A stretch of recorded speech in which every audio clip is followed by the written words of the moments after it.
Bismillahirrahmanirrahim. Assalamualaikum warahmatullahi wabarakatuh. Salam Om Swastiastu, Namo Buddhaya, salam kebajikan, selamat sejahtera bagi kita semua.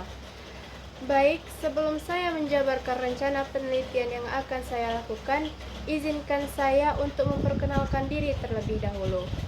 Perkenalkan, nama saya Danisa Salsabila dengan NIM 240170009 dengan Prodi Sastra Indonesia. Saya melakukan rencana penelitian ini dalam mata kuliah folklore. Sebelum saya menjabarkan kerangka penelitian saya, di sini saya mengangkat topik bagaimana pendapat masyarakat Riau mengenai adanya perbedaan versi cerita tentang legenda Lancang Kuning, serta bagaimana pengaruh sosial dan budaya masyarakat terhadap legenda Lancang Kuning tersebut.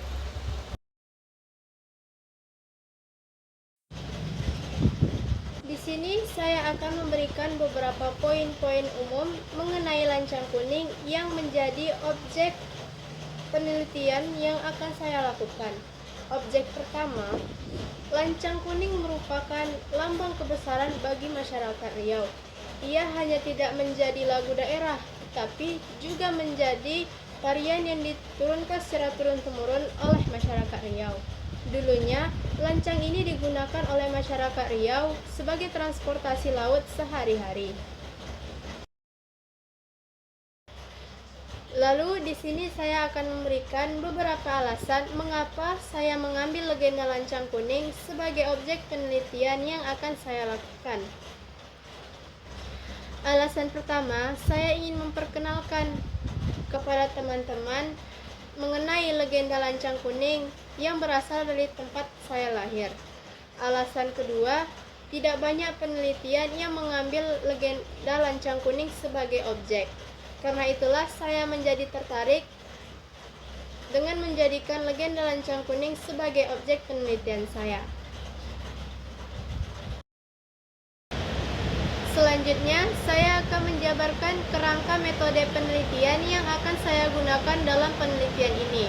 Di sini, saya menggunakan metode kualitatif atau metode deskriptif. Dalam metode deskriptif, yang pertama yang saya akan lakukan adalah mengumpulkan data. Langkah pertama, saya akan mewawancarai narasumber dengan beberapa pertanyaan terkait topik yang akan saya bahas dalam penelitian. Selagi mewawancarai narasumber, saya tidak lupa untuk mencatat hal-hal penting yang saya dapatkan dari wawancara tersebut. Selain itu, jika diperbolehkan, saya juga akan mendokumentasikan wawancara tersebut. Yang terakhir, fokus group discussion, yaitu metode pengumpulan data yang dilakukan dengan cara mendiskusikan suatu topik tertentu dalam kelompok yang dipandu oleh moderator. Lalu, langkah yang kedua, saya akan mengolah data yang sudah saya dapatkan dari narasumber dengan mengelompokkan data mentah berdasarkan kebutuhan yang saya perlukan. Yang ketiga, saya akan menampilkan data setelah mengkategorisasikan data sebelumnya dengan merancang deretan atau kolom sebuah matriks untuk data kualitatif. Terakhir atau yang keempat, setelah semuanya sudah selesai, seluruh data yang telah diolah dan dikategorisasikan, penyajian data akan dilakukan dalam bentuk teks naratif, karena saya mengambil metode deskriptif. Selanjutnya, saya akan menjabarkan rencana teori yang akan saya gunakan dalam penelitian ini. Di sini, saya menggunakan teori strukturalisme untuk mencari struktur terdalam dari legenda ini.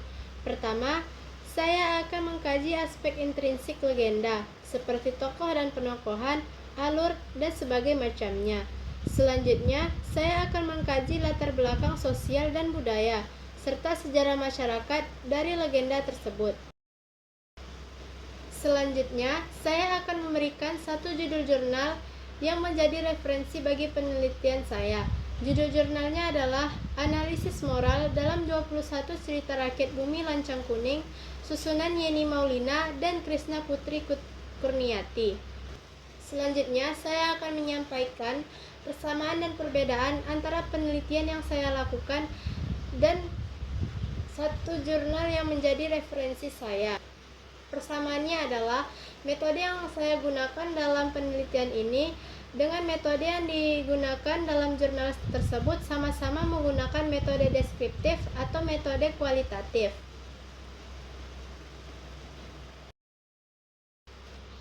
Lalu perbedaannya. Perbedaannya terletak pada teori yang digunakan. Teori yang saya gunakan dalam penelitian merupakan teori strukturalisme.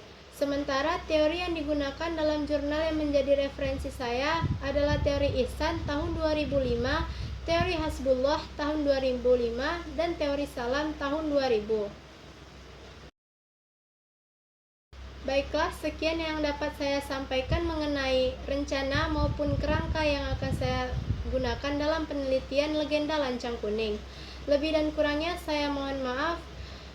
Saya akhiri, wabillahi taufiq wal hidayah. Wassalamualaikum warahmatullahi wabarakatuh.